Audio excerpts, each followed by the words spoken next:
The Quiet Revolution, How Foster Care Became the Fuel for Fearless Futures, I want to tell you about someone who is quietly dismantling the narrative that has kept too many young people trapped in low expectations and broken systems. Their name is Carnella Cerqueira, and they are not just an advocate, they are a force, a disruptor, a living, breathing reminder that the stories we tell about foster care are often the very chains that keep youth from soaring.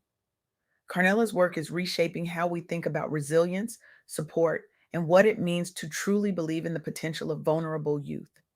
They are making the world better, one young person at a time, by refusing to accept the idea that foster care is a life sentence. And what they shared with me has fundamentally changed how I see this issue.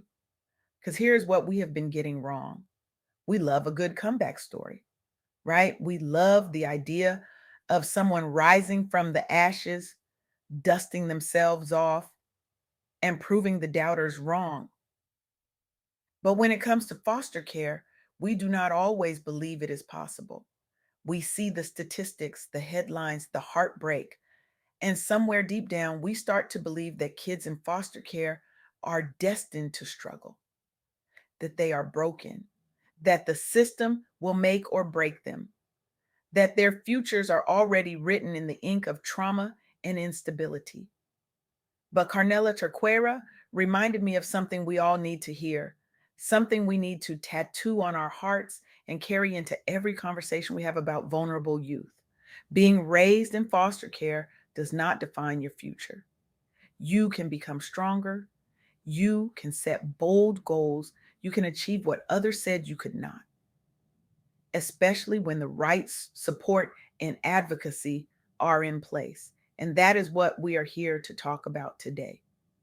Not pity, not sympathy, but power. The power of resilience, the power of intentional support, and the power of rewriting a narrative that has been far too limiting for far too long. Let's start with what we think we know about foster care. We think we know the story, don't we? The sad music, the broken homes, the kids who age out and end up homeless or incarcerated or worse. And yes, those stories exist, but they are not the whole story. They are not even the most important part of the story. The most important part is this: when caring adults show up, when systems are built with intention, when communities decide that these young people are worth investing in, everything changes. Foster care becomes part of the story, not the ending. It becomes a chapter, not a life sentence. It becomes the fuel for something extraordinary. Carnella's insights brought this to life in a way that I cannot stop thinking about. They shared three truths that I want you to hold on to because they matter. They matter for the kids in foster care. They matter for the adults who love them. And they matter for all of us who want to be part of a world that believes in second chances and third chances and as many chances as it takes. First truth: foster care is part of your story, not your identity or your limit. Growing up in care can shape you, absolutely, but it does not have to make or break you. With resilience, support, and advocacy, young people in foster care can thrive in education, career, and community leadership. They can become the people they were always meant to be, not in spite of foster care, but sometimes because of the strength they built while navigating it. Second truth: supportive adults and systems can turn statistics into success stories. When mentors, advocates, foster parents, and educators step in intentionally, outcomes for youth in foster care improve dramatically. We are talking about school stability, mental health, housing, long term success, the kind of success that does not just change one life, it changes generations. Third truth: everyone listening has a role in helping foster youth reach their goals. You do not have to be a social worker to make a difference. You do not need a degree in child welfare. You just need to care enough to show up. Volunteering, mentoring, advocacy, opening doors in your professional world. These are the things that transform trajectories. These are the things that say to a young person, you matter, your dreams matter, and I am here to help you reach them. Now, let me tell you about some people who are living this out in real time, because this is not theory. This is happening right now in cities and communities across the country. In Washington, there is a young Black woman who grew up in foster care.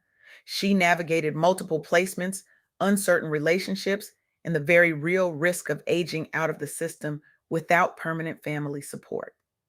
Every year, 15 to 20,000 young people age out of foster care in this country. In Washington, 18% of foster youth age out without adoption, guardianship, or reunification. That is twice the national average.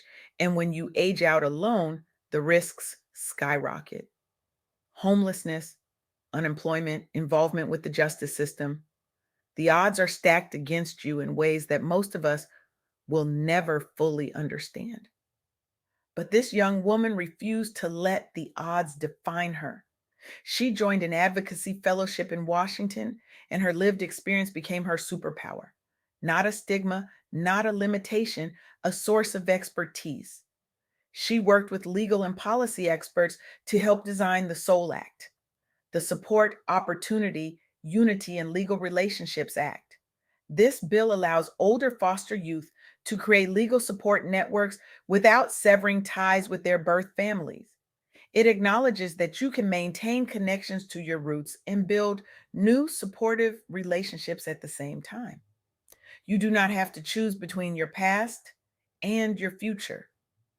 The SOUL Act gives foster youth control over their futures by legally securing a support network as they transition to adulthood.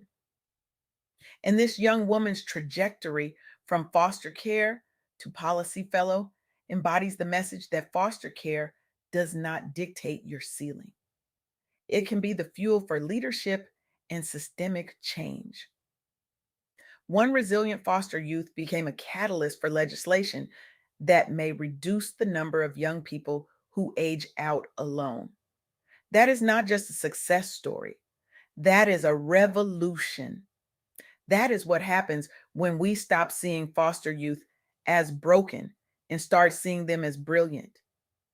Then there are the CASA volunteers, court appointed special advocates. These are everyday people, many of them Black professionals and community members who step into the lives of children in foster care and say, I see you. I believe in you. I am going to champion you. CASA programs across the United States recruit trained volunteers to advocate for children in court and in the community. They attend hearings, they meet with caregivers and teachers, they provide detailed reports to judges about the child's needs and progress.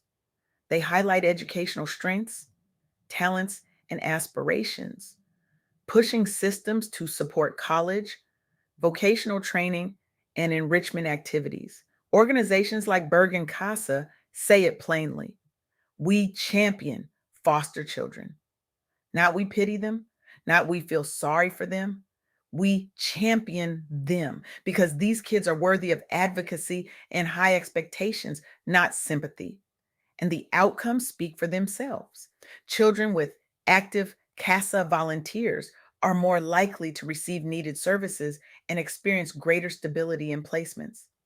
Judges gain a clearer, more holistic view of each child, which leads to better decisions about permanency, schooling, and mental health care. And foster youth see what it looks like when an adult shows up consistently and believes in their potential. That is the fuel for becoming stronger than before. That is what transforms a statistic into a success story. And then there is Project Achieve in New York City, run by Advocates for Children of New York. This program helps students in foster care access quality education and services. Many of these students are Black children and youth growing up in complex urban environments, often told implicitly or explicitly that they will not make it. Project Achieve steps in to challenge those assumptions. They partner with child welfare agencies to secure needed educational services, evaluations, individualized education programs, accommodations. They provide education advocacy for foster students who are struggling in school, working directly with families, youth, and schools to resolve barriers. They fight for policy reforms so that foster youth can maintain school stability and receive consistent supports regardless of placement changes. The result? Foster students gain improved access to quality education, a core pathway to breaking cycles of instability and low expectations. Youth experience tangible wins, staying in the same school, getting necessary services, enrolling in programs that match their talents. And the program helps shift schools' view of foster students from at risk to worth investing in. That is the foundation for future professionals, business leaders, and community advocates.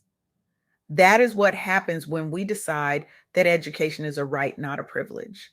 These stories matter because they show us what is possible when we stop seeing foster care as a life sentence and start seeing it as a chapter in a much bigger, much more beautiful story. They show us that resilience is not just about surviving, it is about thriving. It is about setting bold goals and achieving them. It is about refusing to let anyone else's low expectations become your reality. But here's the part that Carnella Cerqueira really drove home for me. This is not just about the kids, it is about us. It is about the adults who have the power to show up, to advocate, to open doors. It is about the communities that decide these young people are worth the investment. Because when we shift from sympathy to empowered support, everything changes. When we stop feeling sorry for youth in foster care and start asking, how can I help them reach their goals? We become part of the solution. We become the difference between a young person aging out alone and a young person stepping into adulthood with a network of support, a sense of purpose, and a vision for their future. So, what does that look like practically? It looks like exploring becoming a CASA volunteer through a local CASA program. It looks like connecting with organizations like Advocates for Children of New York or similar local groups that work on education and legal advocacy for foster youth. It looks like offering internships, job shadowing, or scholarships within your business or professional network specifically for youth who have experienced foster care. It looks like challenging limiting beliefs at home, at work, and in the community. When you hear someone suggest that a young person will not make it because they are in foster care, speak up. Share stories like the Soul Act Fellow or the successes of CASA supported youth and Project Achieve students to counter those narratives. Become the voice that disrupts the lie that foster care equals failure.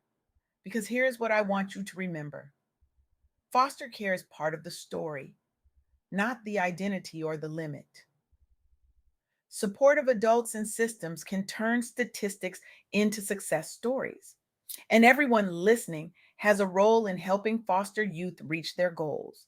Carnella Cerqueira's work reminds us that we do not have to accept the narrative we have been handed. We can rewrite it.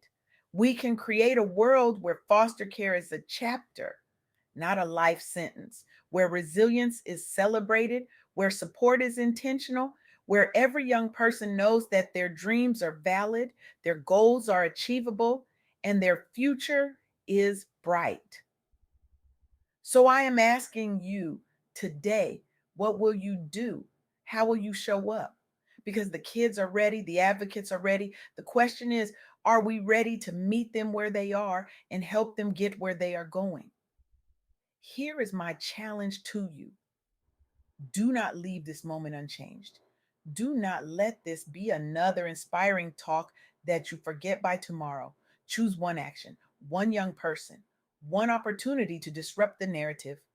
Become a CASA volunteer, mentor a foster youth, Advocate for policy change. Open a door in your company. Speak up when someone doubts a young person's potential. Do something that says, I believe in you, and I am going to prove it with my actions, not just my words. Let's be the generation that changes the story. Let's be the adults who show up. Let's be the community that believes in second chances and third chances and as many chances as it takes. Because foster care does not have to make or break you. With the right support, it can make you stronger. And that is a story worth living. That is a revolution worth joining. That is a future worth fighting for. Now go. Go and be the difference. Go and rewrite the ending. Go and prove that when we choose to see potential instead of pity, when we choose advocacy over apathy, when we choose to show up instead of shutting down, everything changes. The kids are waiting, the world is watching, and the story is ours to tell.